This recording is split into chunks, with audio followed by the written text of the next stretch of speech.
We'll start today talking about the Hawks and the Heat. Game two between these two teams. The Heat won the first one, 115-91. Trae Young was absolutely awful in that game, only had 8 points, 1 of 12 from the field. So tonight the Heat are once again 7.5-point favorite, and this total is 219. Chris, what do you look for in this game? Yeah, so one of the main questions that I like to ask myself pretty much on a daily basis when betting the playoffs is what we saw, fake news? Is that team that looked really good actually really that good? Or can we expect some regression? And long story short, of course, I'll get into more detail, but I think this game is going to pan out a lot like the previous one did. And I think that's because the Miami Heat and their defense is just that darn good. From the beginning, I was looking at opportunities to bet on the Heat, to bet on the under in this one, and I'm going to take the first quarter under. I think it's a little too high at 56.5. I think these teams would be lucky if they get to 50 in the first quarter for a few reasons. So first of all, 97 possessions in that first game. That's a pretty slow pace. It would be well below the season average for the NBA teams if that was their full season average. So these two teams, as many of us already know, right, they're happy to go on a pretty slow pace. Both teams really start off very inefficient on offense, but this is more of the same for the Miami Heat, and I'm not that surprised, right? I'm not that surprised by what we saw. The Heat are the number 2 defense in the NBA. In the first quarter, they barely allow 56 points, 26 points per first quarter. So this is, par for the course for this team. Yeah, 56 points, that'd be a lot. Uh, uh, you know, Miami also number 1 in opponent 3-point shooting percentage defense. So, and number 4 in opponent field goal percentage defense. So this is just what the Heat do, right? We saw PJ Tucker come back and make an immediate difference for this team. Everybody on the Miami Heat, they're just longer, they're more physical. And when Atlanta and Trae are out of rhythm, boy, this is a pretty vulnerable offense. And then, especially when there's transition offense from the Heat and they're creating turnovers, it's just not a good look for the Hawks. The Heat just cover a ton of space in these matchups. And besides Trae, if they can't create offense on the Hawks, like if they're getting in Trae's head, it's just not good. And I really don't see anything changing in this game, right? The rhythm and the approach from the Hawks is going to be come out in this one, fly fast, try to score quick. And I just don't see it working. I guess I just don't know all the nuances to even explain why, because the Miami Heat have done this all year. It's what we've seen. It's how physical they are, and they're looking like the playoff team that's ready to go. I like all the unders in this game, but like I said, I have the first quarter barely getting to 50, so I have to take the first quarter under 56.5.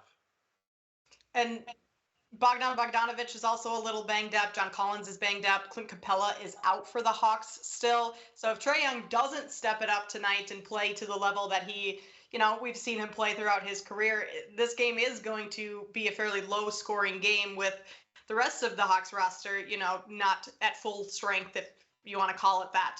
Josh, you also have a couple angles that you're looking at in this game. Tell me about those. Yeah, largely aligned with what Chris was saying in terms of it being a slow-paced arm wrestle type situation. First quarter unders would correlate with what I would need and want for my bets as well here. So, first up we have Heat -4 first half. Locked that one in. I think that Miami come out strong and aggressive. I think one thing we've seen, sort of you look back to the past 2-3 seasons, these 1 seeds against 8 seeds, it's game 2 where they really throttle them. And that's been a common theme. And it makes perfect sense, especially in the last couple of seasons, when you factor in that the 8 seed has had to come through the play-in scenario, so they have that extra fatigue under them. Game 1, that 1 seed shaking off a little bit of rust early, potentially, not quite in rhythm. Game 2 is when they're completely set and ready. And I think that's when you get their best efforts offensively and defensively. And I think in game 1, the Heat shot the 3-ball terrific. Let's say Duncan Robinson shot the 3-ball terrifically well. So, yeah, maybe there's a little bit of regression there. But there were a lot of other things Miami didn't do particularly well on offense. I thought they were really sloppy in some possessions, a lot of turnovers, which isn't common for them and the way that they operate. And, you had some individual players who weren't necessarily at their best either. I thought Bam Adebayo was a little bit sluggish and sloppy, which is understandable given he missed time, prior to the regular season ending. I thought Tyler Hero was really poor, and he was missing open layups out there, which is extremely uncharacteristic for him. So even if that 3-point shot does regress to a certain mean, the rest of the team still has a way to elevate themselves offensively, so they should still get better production, I think, overall as a unit. And Atlanta just can't keep up with that because Miami's defense, like we said, it's fantastic in half-court scenarios. As good as Atlanta's half-court offense has been this season, it just does not match up with Miami at all, largely because you have a Heat team that switches everything 1 to 5.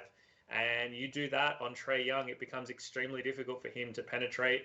If he can't penetrate the defense, it becomes extremely difficult to find wide open shooters on the perimeter. And it's just a complete domino effect from there, essentially. So I think the Heat, like I said, you get a better effort from them at both ends of the floor, which is a little bit scary to say given the disparity between the teams in game one. So I've locked in a Miami first half position. I've locked in an Atlanta Hawks team total under position. I think there's correlation between the two for sure, but largely, I think that there's also multiple game scripts that can occur for both of those to still cash. All right, well, you guys are in alignment on your unders here. Chris is taking the first quarter under. Josh is taking the Heat -4 in the first half, and then the Atlanta team total under for the full game under 106.